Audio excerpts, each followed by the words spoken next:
Hello hi welcome नमस्ते। मेरा नाम ऋतिक और आज हम फिर से बात करने वाले हैं एक और इंटरेस्टिंग कंसेप्ट के ऊपर। तो ये वीडियो उन बच्चों के लिए मोस्ट इंपोर्टेंट होने वाली है जिनके पास सब्जेक्ट है सेमेस्टर 3 में principle of micro economics second. तो चलिए शुरू करते हैं आज की वीडियो। और इस कंप्लीट सीरीज के नोट्स ऑलरेडी प्रिपेयर हो चुके हैं। जिन बच्चों को नोट्स परचेज करने हैं वही समय पे जाए 9667836336 यहाँ पे जाके नोट्स ले सकते हैं। नोट्स आपको दो मिलेंगी, एक जो भी आपका स्टडी मटेरियल उसके नोट्स, दूसरा जो भी इंपॉर्टेंट क्वेश्चन है, ठीक है, विद आंसर्स आपको उसकी पीडीएफ प्रोवाइड कर दी जाएगी नोट्स के अंदर ही। ठीक है, तो चलिए शुरू करते हैं आज की वीडियो। तो लेसन नंबर 6 की शुरुआत हम कर चुके थे, consumer and producer theory in action. इसके ऊपर मैं एक वीडियो ऑलरेडी बना चुका हूं जहां हमने इस चैप्टर के बारे में मोटा मोटा ही समझा था कि इसमें पढ़ना क्या क्या होगा हमें। और आज हम बात करेंगे इसके नेक्स्ट वीडियो के बारे में। और उम्मीद अपने पिछली वीडियो देखी है और हमेशा वीडियो को सीरीज वाइज देखा करो ताकि आपके हर एक कंसेप्ट सीरीज वाइज ही कंप्लीट होते चले जाए। तो आते हैं आज की वीडियो पे। तो लेसन नंबर 6 जो हमारा वो है consumer and producer theory in action. तो इसमें क्या हमारे पास पहले कंपैरेटिव स्टैटिस्टिक्स। अब ये क्या होता है वो समझते हैं। तो एक कंपैरेटिव स्टैटिस्टिक्स क्या होता है, इसका मतलब है कि हम कंपैरिजन करेंगे। अब यहाँ पे अब मतलब कंपैरिजन किस चीज का कंपैरिजन, भाई ये समझना है कि हमें कंपैरिजन किस चीज का करना है। एक सिंपल सी बात है, अगर मान लो किसी भी वजह से सप्लाई में शिफ्ट आता है तो कहीं ना कहीं मैं कह सकता हूं कि एक नया इक्विलिब्रियम जनरेट हो रहा है। और जब नया इक्विलिब्रियम जनरेट होगा तो उसको हमें प्रीवियस से कंपेयर भी करना पड़ेगा और कंपेयर करना आना चाहिए ताकि उसके इंपैक्ट को हम समझ सके।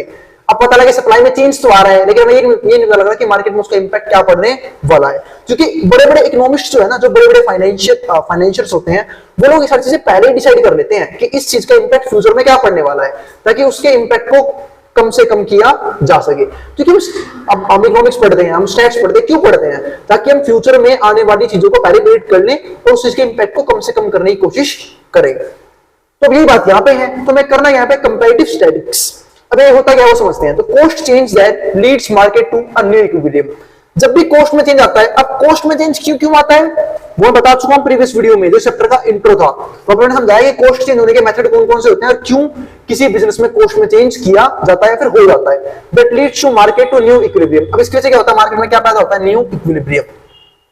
अब ये होता क्या है कि भाई अगर बाकी चीजें कॉन्स्टेंट है, मतलब बाकी चीजों पे हम ये देखते हैं कि बाकी चीजों में क्या इंपैक्ट पड़ रहा है, बाकी चीजों में क्या क्या चेंजेस आ रहे हैं, लेकिन अगर सिर्फ कॉस्ट में चेंज की वजह से सप्लाई में चेंज आता है तो उसका क्या क्या इंपैक्ट रहने वाला है और उसकी वजह से नया इक्विलिब्रियम किस हद तक शिफ्ट हो सकता है, फिर किस हद तक शिफ्ट हो चुका है, वो हम देखते हैं किसके अंदर, नए इक्विलिब्रियम के अंदर। तो a new state of rest और नो चेंज और for system when all adjustment to cost changes have been taken place.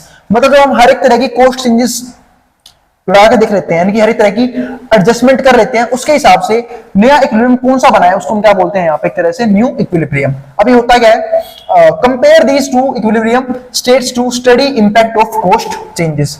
और इस तरीके से हमें समझने को मिलता है कि जब हम कंपेयर करते हैं इन दो इक्विलिब्रियम को तो उसका इंपैक्ट देखने को मिलता है कि किस तरीके का इंपैक्ट पड़ने वाला है। एक तो कॉस्ट चेंजेस में और दूसरा बिजनेस के एनवायरनमेंट में क्या इंपैक्ट मिलेगा, सेल में क्या होगा, प्रॉफिट किस लेवल पे जनरेट होगा, क्या नए बिजनेस आएंगे या फिर बिजनेस एग्जिट करेंगे। तो ये सब हमें देखने को मिलेगा, हम डिस्कस भी करेंगे। अभी हमने इस सब ग्राफ बनाया हुआ है, इस आराम से डिस्कस करेंगे हम। अब यहाँ पे क्या है वो समझते हैं। तो पहला पॉइंट हमारे पास क्या आता है यहाँ पे, long run response very different from short what happens in short run. अब ये समझते हैं।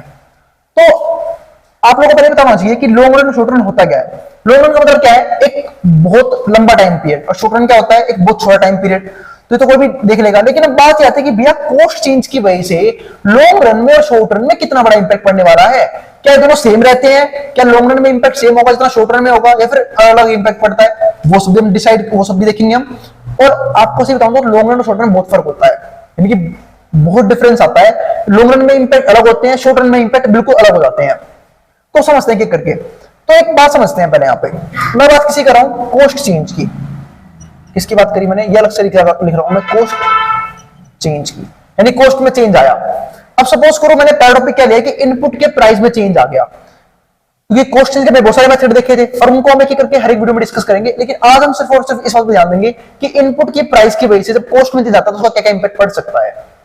तो चेंज किस में आया, इनपुट के प्राइस में। अब इनपुट क्या होता है भाई, जब भी हम कोई बिजनेस करते हैं, ठीक है, तो उसमें कोई ना कोई हम क्या जनरेट करते हैं, किसी ना किसी गुड्स जनरेट करेंगे या फिर कोई ना कोई सर्विस जनरेट करेंगे। और जब हम किसी ना किसी तरह की गुड्स को या फिर सर्विस को जनरेट करते हैं उसमें कॉस्ट आती है, यानी खर्चा आता है इनिशियली जो हम अपनी तरफ से करते हैं।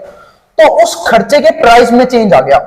अब वो प्राइस घट भी सकता है और वो प्राइस बढ़ भी सकता है, हमें दोनों का इंपैक्ट देखने पड़ेंगे। अब सपोज करो कि इनपुट का जो प्राइस है वो क्या हो गया, फिलहाल कम हो गया। अब इनपुट का प्राइस कम हो गया, यानी कि जो लागत है वो कम आ रही है। सपोज करो, मान लो मैंने मार्कर बनाया, इस मार्कर बनाने पे मैं 15 रुपए खर्चा आ रहा था। अब वो 15 रुपए खर्चा जो है वो 15 नहीं आ रहा, 10 आ रहा है, क्योंकि प्लास्टिक के प्राइस कम हो गए, इंक की जो रिफिल होती है उसका प्राइस कम हो गया, ये सब कुछ इंपैक्ट हो सकते हैं। तो यानी कि मैं कहना ही सकता हूँ कि जो कॉस्ट है वो कम हो गई। अब कॉस्ट कम होने की वजह से क्या होगा, जो मेरा खर्चा आ रहा है वो कम आ रहा है, क्योंकि मैं कम प्राइस में चीजों को बेच पाऊंगा, तो कहीं ना कहीं मेरा प्रॉफिट जो है वो क्या होगा, बढ़ेगा। क्योंकि प्रॉफिट बढ़ाने के दो ही तरीके होते हैं, या तो प्राइस को आप बढ़ा लो, पर वो थोड़ा मुश्किल होता है। वो मुश्किल क्यों होता है, क्योंकि भाई मार्केट में और भी तो कंपीटिटर हैं। अगर आपने प्राइस बढ़ाई तो लोग शिफ्ट कर जाएंगे, आपसे वो चीज खरीदेंगे ही नहीं, लोग बगल वाले के पास चले जाएंगे। अब एक सिंपल सी बात है, मान लो भाई ए और बी दो समोसे वाले हैं, वो खड़े हैं यहाँ पे समोसे बेचने के लिए। ए बेच रहा है 20 रुपए एक समोसा, बी बेच रहा है 10 रुपए एक समोसा, क्वालिटी सेम है ऑलमोस्ट, ठीक है, फीचर सेम है भाई। तो क्या करेगा लोग जो है जहां पे सस्ती चीज मिलेगी वहां जाएंगे, यानी कि जहां पे 10 रुपए का समोसा मिल रहा है वहां खरीदने जाएंगे। तो वही मार्केट का हाल होता है। तो प्राइस को बढ़ा के प्रॉफिट को बढ़ाना काफी मुश्किल होता है। तो फिर यहाँ पे चीज क्या आती है कि कॉस्ट को कम कर लो। अब यहाँ पे कॉस्ट ऑलरेडी कम हो गई। अब कॉस्ट कम क्यों हो गई, क्योंकि इनपुट प्राइस क्या हो गया, यहाँ पे कम हो गई। अब कॉस्ट कम हो गई, प्रॉफिट बढ़ गया। अब प्रॉफिट बढ़ने की वजह से शॉर्ट रन में क्या हो रहा है, जो प्रोड्यूसर्स हैं उन्हें हो रहा है abnormal profit, super normal profit, जो यहाँ पे लिखा भी हुआ है सुपर नॉर्मल प्रॉफिट जनरेट कर रहे हैं। वो हम डिस्कस करेंगे, पढ़ेंगे जब। पहले मैं समझा देता हूं आपको। तो सुपर नॉर्मल प्रॉफिट यहाँ पे क्या हुआ, जनरेट कर रहे हैं कौन, जो हमारे शॉर्ट रन में प्रोड्यूसर्स हैं। अब इसको देख के क्या हुआ, जो बाकी प्रोड्यूसर्स हैं, यानी कि जो बाकी बिजनेसमैन है, वो सोच रहे हैं अरे यार इस बिजनेस में तो बहुत प्रॉफिट मिल रहा है इन्हें, ये तो अंधा पैसा कमा रहे हैं, क्यों ना हम भी इस बिजनेस में घुस जाए। तो इस तरीके से क्या हुआ, जो और लोग हैं वो उस फॉर्म में एंटर करना चाहते हैं। अब होता क्या है, यहां पे होती है फ्री एंट्री एंड एग्जिट, मतलब एंट्री बैरियर्स नहीं है। कोई बंदा कभी भी एग्जिट कर सकता है बिजनेस से, कोई भी कभी भी एंटर कर सकता है। और जब लोगों को लगता है कि प्रॉफिट किसी बिजनेस में ज्यादा मिल रहा है, तो लोग वहां पे एंटर करना शुरू कर देते हैं। और जब लोग वहां पे एंटर करना शुरू करेंगे तो होगा क्या, अब जो है वो जो मार्केट डिमांड है, अब डिमांड तो सेम ही है क्योंकि डिमांड इतनी नहीं बढ़ रही, लेकिन अब नए नए प्रोड्यूसर मार्केट के अंदर आ गए हैं। अब वो नई नई क्वांटिटी में गुड जनरेट करेंगे, ठीक है। तो कहीं ना कहीं वो मार्केट शेयर कैप्चर कर रहे हैं। तो जो ये सुपर नॉर्मल प्रॉफिट है ना, ये लॉन्ग रन में क्या हो जाता है, खत्म हो जाता है। यानी कि लॉन्ग रन में सबके पास क्या आता है, नॉर्मल प्रॉफिट, या फिर कहीं को तो लॉस हो जाता है लॉन्ग रन के अंदर। क्योंकि लॉन्ग रन में क्या होता है, अब नए नए बिजनेस में घुस रहे बिजनेस के अंदर, तो प्रॉफिट शेयर कैप्चर कर रहे हैं। यानी कि जो लोग ज्यादा पैसा कमा रहे थे उनका प्रॉफिट शेयर भी अपने पास छीन रहे हैं। जब पैसा छीनेंगे तो जो कई नए बिजनेस में घुसे हैं उनको देख देख के उनमें से कईयों को लॉस होगा, ठीक है, या फिर कईयों को होगा तो जो पुराने हैं क्या होगा, सिर्फ नॉर्मल प्रॉफिट होगा।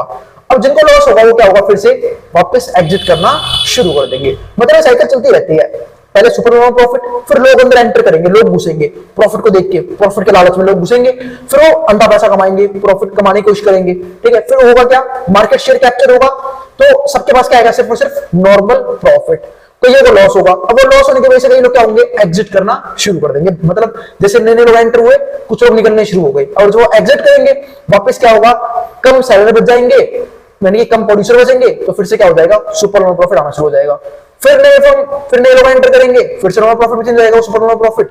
और फिर से क्या होगा, जो है कुछ फॉर्म का लॉस होगा, क्योंकि नए नए फॉर्म एंटर करेंगे। तो ये साइकिल हमेशा लगातार चलती रहती है। तो उम्मीद आपको समझ में आ गई होगी ये बात। तो ये क्या हो रहा है, शॉर्ट टर्म में तो प्रॉफिट बन रहा है, वो कौन सा है, सुपर नॉर्मल प्रॉफिट। लेकिन जैसे ही बात आती है किसकी, लॉन्ग रन की, यहां पे प्रॉफिट क्या होता है, हमारा कम हो जाता है, प्रॉफिट में डिक्लाइन देखने को मिलता है, और यहां पे प्रॉफिट सिर्फ क्या जाता है, नॉर्मल प्रॉफिट। तो ये मैं कहना चाह रहा था, और उम्मीद आपको ये चीज समझ में आ गई होगी। अब यहां करके यहां से डिस्कस करना शुरू करते हैं इस चीज को। तो long run response very different from what happens in short run. अब इसको डिस्कस करते हैं। अब देखो मार्केट में क्या है, फ्री एंट्री एंड एग्जिट। ये बता चुका हूं क्या होता है, कि भाई कोई भी फर्म जब मर्जी आ सकती है, जब मर्जी जा सकती है। In a competitive industry, in long run, in response to abnormality, high और लो प्रॉफिट। अब इसके से क्या हो रहा है, हाई और लो प्रॉफिट। अब यहां पे देखो इक्विलिब्रियम कब होगा, जब एमसी बराबर होगा एसी की। अभी एमसी क्या है, मार्जिनल कॉस्ट, और एसी क्या है, हमारे average cost, sorry average cost. तो एमसी हमारा मार्जिनल कॉस्ट, एसी हमारा एवरेज कॉस्ट। लगता है गले में दिक्कत चल रही है। अब यहां पे क्या आता है हमारा, चेंजेस इन इनपुट प्राइसेस। अब चेंजेस क्या है वो डिस्कस करते हैं। अब ये देखो, जब प्राइस पी नोट था तो सिंपल सी बात है, इतनी क्वांटिटी सेल होगी, मतलब यहाँ पे लॉ ऑफ डिमांड काम कर रहा है। ये हमारा क्यू नोट है, ये हमारा Q1, ये हमारा Q2। तो जब प्राइस पी नोट था, क्वांटिटी क्यू नोट सेल हो रही है। जब प्राइस P1 हुआ, क्वांटिटी कितनी हो गई, Q1। और जब प्राइस P2 हो गया तो क्वांटिटी क्या हो गई, Q2। यानी जैसे जैसे प्राइस जो है हमारा क्या हो रहा है, बढ़ रहा है, क्वांटिटी कम हो रही है, प्राइस कम हो तो क्वांटिटी बढ़ जाएगी, हम क्या बोलते हैं, law of demand. Law of demand काम कर रहा है। तो इस पॉइंट पे इक्विलिब्रियम है यहाँ पे, ठीक है, इस पॉइंट पे यहाँ पे है और इस पॉइंट पे यहाँ पे है। क्योंकि आप लोगों को पता होना चाहिए इक्विलिब्रियम वो प्लेस होता है जहां पे डिमांड और सप्लाई का ग्राफ एक दूसरे को इंटरसेक्ट करता है, एक दूसरे के साथ मिलता है, वो जो हमारा पॉइंट होता है वो हमारा क्या होता है, इक्विलिब्रियम पॉइंट। और वैसे अगर आपको देखना तो एमसी बराबर होगा एसी के, जो मैं समझाऊंगा अभी यहाँ पे एमसी और एसी क्या होता है वो। तो ये हमारा क्या हो गया यहाँ पे, तो ये हमारा पॉइंट इक्विलिब्रियम ई नोट, ये हमारा E1, ये हमारा E2। तो ये क्यों है, क्योंकि यहाँ पे देखो ये है डिमांड का कर्व और ये हमारा सप्लाई का कर्व, तो ये जहां पे इंटरसेक्ट कर रहा है वो हमारा E1। फिर देखो शिफ्ट आया, क्यों, क्योंकि प्राइस क्या हो गई, कम हो गई। अब प्राइस कम हो गई, क्वांटिटी डिमांड बढ़ गई, तो यहाँ पे शिफ्ट हो गया इक्विलिब्रियम। फिर प्राइस और कम हो गई, क्वांटिटी यहाँ से शिफ्ट हो गई, तो फिर आया E2। तो इसे बोलते हैं शिफ्ट इन इक्विलिब्रियम पॉइंट। अब इसे देखो आप ध्यान से। अब पहले बात थी कि भाई ये एमसी क्या था, मार्जिनल कॉस्ट, एवरेज, एसी क्या था, एवरेज कॉस्ट। अब देखो मार्जिनल कॉस्ट का मतलब क्या होता है कि जब भी हम कोई एडिशनल प्रोडक्ट बनाने वाले हैं या फिर एडिशनल प्रोडक्ट बना रहे हैं तो उस पर कितना एडिशनल खर्चा आ रहा है, उसको क्या बोलते हैं, मार्जिनल कॉस्ट। और एवरेज कॉस्ट क्या होता है, आप टोटल कॉस्ट निकाल लो, उसको पर क्वांटिटी में डिवाइड कर दो, क्योंकि हो सकता है ना कि किसी एक यूनिट पे खर्चा ज्यादा आया हो और किसी दूसरे यूनिट पे खर्चा कम आया हो, तो एवरेज कॉस्ट जो है वो कई बार डिफरेंट निकलता है बाकी सारे कॉस्ट से। तो ये चीज होती है यहाँ पे। तो जहां पे marginal cost average cost same होंगे वो हमारा कौन सा पॉइंट होता है, इक्विलिब्रियम का। जैसे यहाँ पे देखो, यहाँ पे जो हमारा ये है कर्व, ये है मार्जिनल कॉस्ट का और ये है एवरेज कॉस्ट का। इसे ये लिखा हुआ है short run average total cost. Yes का मतलब यहाँ पे शॉर्ट रन से ध्यान रखना, short run average total cost. तो ये जो पॉइंट है हमारा है पुराने वाला इक्विलिब्रियम। उसके बाद प्राइस जो है वो पी नोट से क्या हुआ है, P1। तो ये जो नया बना है ये एमसी और ये एसी, तो ये हमारा है दूसरा इक्विलिब्रियम, जिसको आप लोग E2 भी बोल सकते हैं, यहाँ पे इक्विलिब्रियम पॉइंट 2। और जो ये है ना प्राइस P1, ये ऊपर वाला प्राइस, यानी कि अगर मान लो इसमें सेल कर रहे हैं, अब होगा क्या, सपोज करो कि कॉस्ट ऑफ प्रोडक्शन कम हो गई, यानी कि मैंने ऊपर क्या बोला था, यहाँ पे कॉस्ट में चेंज आया, इनपुट प्राइस जो है वो कम हो गई। अब इनपुट प्राइस कम हो गई, इसका मतलब थोड़ा कि जो प्रोड्यूसर है वो अपने सारे प्रॉफिट को कम कर दे। क्योंकि एक तो मान लो सपोज करो कि अगर इस मार्केट को बनाने पे 15 रुपए खर्चा आ रहा था तो मैं 20 रुपए में बेच रहा था, जिसमें से जो मान लो टैक्स वैक्स हटा के मान लो मेरा प्रॉफिट जो है अभी फिलहाल 5 ही मान लो कि 5 रुपए मेरा प्रॉफिट है, ठीक है। लेकिन जब 15 रुपए से कॉस्ट ऑफ प्रोडक्शन 10 रुपए चली गई, क्योंकि खर्चा कम आ रहा है बनाने पे, और अब जो है अभी भी मैं इसे बेचूं कितने में, अब मैंने देखा कि 5 रुपए से खर्चा मेरा कम हो गया, तो क्या प्रॉफिट है 5 रुपए कम कर दूं, 15 ही बेचूं, फिर तो कुछ प्रॉफिट हुआ ही नहीं मुझे कॉस्ट ऑफ प्रोडक्शन कमाने की वजह से। तो प्रोड्यूसर जो है वो प्राइस को 20 से 15 लेके नहीं आता, वो 20 से 18 लेके आएगा, तो उसको प्रॉफिट क्या हो गया, 8 रुपए का। तो वही चीज यहां पे समझाइए इस बात को कि भाई जो प्राइस है वो पी नोट से P2 हुए जरूर है, लेकिन हम बेचेंगे किस पे, P1 पे। तो ये होगा ना, ये मेरा क्या होगा, एक्स्ट्रा प्रॉफिट, ये मेरा क्या होगा, एबनॉर्मल प्रॉफिट, एक्स्ट्रा प्रॉफिट। यानी कि मैं अपने सारे प्रॉफिट को वैनिश नहीं कर दूंगा, सेक्रीफाइस नहीं कर दूंगा यहाँ पे कि भाई प्राइस कम हो गए हैं तो मैं प्रोड्यूसर यहाँ पे बैठा हूं सोशल वेलफेयर करने के लिए कि भाई 5 रुपए से अगर कॉस्ट ऑफ प्रोडक्शन कम हो गई है तो प्रॉफिट ही 5 रुपए कम कर लेता हूं, बिल्कुल नहीं। और प्रॉफिट को सिर्फ प्राइस को सिर्फ 2 रुपए कम करेगा, 8 रुपए कमाएगा। पहले 5 रुपए कमा रहा था, 8 रुपए कमाएगा। हाँ, प्राइस कम जरूर करेगा। और अगर न्यायती बदतमीज प्रोड्यूसर है तो हो सकता है वो सेम टू सेम रेट बेचे कि भाई क्या हो गया, कॉस्ट ऑफ प्रोडक्शन कम हो गई है, मैं अपना प्रॉफिट बेचूंगा सेम रेट 20 रुपए, प्रॉफिट कमाऊंगा 10 रुपए, तो उनकी बात अलग है। हाँ, पर मेरे हिसाब से मार्केट को देख के करते हैं सारी चीजें, क्योंकि और भी तो कंपनीज हैं, अकेली कंपनी थोड़ी ना कोई। क्योंकि यहाँ पे कौन सी बात करें, यहाँ पे कॉम्पिटिटिव फर्म्स के बारे में बात करें जहां पे कॉम्पिटिशन बहुत ज्यादा है। तो ये देखते हैं यहाँ पे, तो short term impact of a decline in input prices. अब शॉर्ट टर्म इंपैक्ट क्या होगा अगर प्राइस में कमी आ गई, तो वो बता चुका हूं आपको। तो each firm in the industry make super normal profit in short term since price is greater than AC. कब तक ध्यान रखना इस बात का, ये काफी इंपॉर्टेंट पॉइंट है, कब तक करेगा, जब तक प्राइस जो है वो ज्यादा है किससे, एवरेज कॉस्ट से। इस बात का काफी इंपॉर्टेंट रोल है, ध्यान रखना, जब प्राइस क्या ज्यादा है किससे, एवरेज कॉस्ट से। अब आगे समझते हैं, जैसे कि ये एरिया शेडेड रीजन का, ये है उनका एबनॉर्मल प्रॉफिट। अब long run impact of decline in input prices. अब लॉन्ग रन में इंपैक्ट क्या पड़ेगा, इनपुट के प्राइस के डिक्लाइन होने का। तो देखो, output produce by an existing firm in industry in the short term after cost decline. अब होगा क्या, कॉस्ट डिक्लाइन हो गई, कॉस्ट कम हो गई, प्रॉफिट बढ़ गया, अंधा पैसा कमा रहे हैं प्रोड्यूसर। लेकिन होगा क्या, अब कई लोग जो मार्केट के बाहर हैं, जो बिजनेस के बाहर है, वो सोचेंगे अरे ये तो बड़ा पैसा कमा रहे हैं, क्यों ना हम भी ये वाला बिजनेस शुरू कर दें। तो अब नए नए लोग, नए नए बिजनेसमैन इस मार्केट में एंटर करेंगे।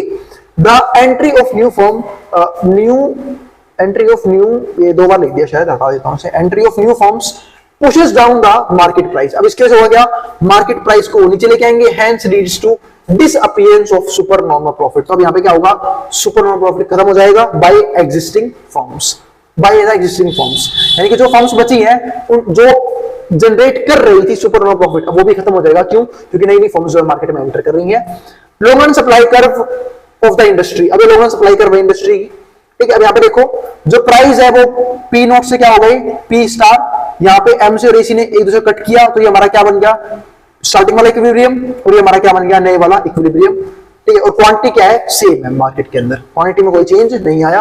और ये देखो ये हमारा प्राइस और क्वांटिटी में रिलेशन, ये सप्लाई कर्व है, दोनों सप्लाई कर्व क्या है, कांस्टेंट है, क्योंकि डिमांड सेम ही रहेगी, बस फर्क किसका पड़ेगा, प्रॉफिट कितना जनरेट हो रहा है, कम या ज्यादा। जब मैं लॉन्ग रन की बात करूंगा तो प्रॉफिट अपने भी कम हो जाएगा। क्यों? क्योंकि नई नई फर्म बार बार एंटर करती रहेंगी ताकि प्रॉफिट को कैप्चर किया जा सके, जिसकी वजह से इन लॉन्ग रन जो यहाँ पे फर्म्स हैं वो सिर्फ और सिर्फ नॉर्मल प्रॉफिट ही जनरेट करेंगी, और शॉर्ट रन में क्या जनरेट करेंगी, सुपर नॉर्मल प्रॉफिट। तो ये तो हमारा अच्छा टॉपिक जहां पर हमने ये डिस्कस किया कि इनपुट के प्राइस कम होने पे क्या इंपैक्ट पड़ता है। दूसरा हमने अपने सबसे क्या डिस्कस किया, कंपैरेटिव स्टैटिस्टिक्स। इसका मतलब क्या था कि कैसे हम दो इक्विलिब्रियम को कंपेयर करते हैं, प्रीवियस वाले को नए वाले से, ताकि हम उसके इंपैक्ट को पहले प्रिडिक्ट कर पाए, ताकि कोई मेजर चेंजेस ना आए इकोनॉमी के अंदर। तो हमारी आज की वीडियो, फिर भी किसी भी तरह का डाउट, किसी भी तरह की क्वेरी उसके आप कमेंट बॉक्स में कमेंट कर सकते हैं, मैं उस क्वेरी को रिजॉल्व करने की पूरी कोशिश करूंगा। मिलेंगे नेक्स्ट वीडियो में जहां पे हम बात करेंगे इसके और भी टॉपिक्स के बारे में। अब जिसको जो है उतारना उतार सकता है, मैं उतार बोर्ड के सामने से। और अगर वीडियो पसंद आई हो तो वीडियो को लाइक किए बिना मत जाना, और चैनल को सब्सक्राइब भी कर देना ऐसी वीडियो के लिए, और उन बच्चों में शेयर भी कर देना जिन बच्चों का एग्जाम होने वाला हो सेम सब्जेक्ट का। और ग्राफ जरूर याद रखना, ठीक है, दोनों ही दोनों काफी इंपॉर्टेंट है। ये हमारा शॉर्ट रन का, ये हमारा लॉन्ग रन का है। शॉर्ट रन सप्लाई कर, लॉन्ग रन सप्लाई कर। अब जिसको जो उतारना उतार सकता है, मैं बोर्ड के सामने से।